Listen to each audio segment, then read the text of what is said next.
C'est la compile du morning de Diffoul sur Skyrock. Bon allez, on fait notre compile, la compile de morning, on peut être livreur et se retrouver à la une de l'actu, à la place numéro 3. Numéro 3. Et je vous emmène à Besançon où on a tous déjà été confrontés à ce problème. On se retrouve gêné par un camion de livraison.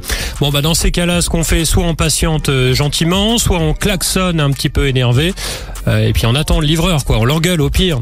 Non, il y a un mec là, il a carrément sorti l'artillerie lourde, et c'est le cas de le dire, hein, puisque lui, il a carrément sorti le fusil. Et il a tiré à plusieurs reprises sur le camion de livraison. Donc imaginez le livreur qui a flippé sa race, hein, qui est parti très très vite.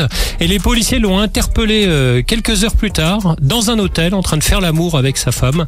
Donc il a été condamné à de la prison ferme pour violence volontaire aggravée.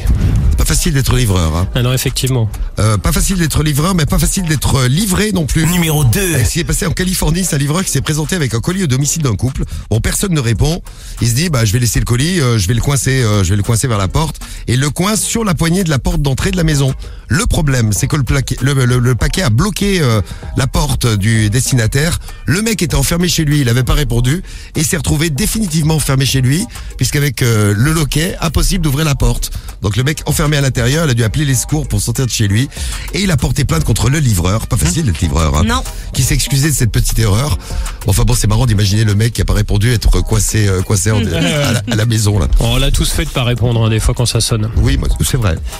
Vous voyez qu'il faut répondre, on sait jamais ce qui peut se passer. Eh oui. Et à la place numéro 1. Numéro 1. Je vous emmène dans le 7-8 à Viroflay, où là on a un pauvre livreur qui s'est fait voler sa camionnette de livraison.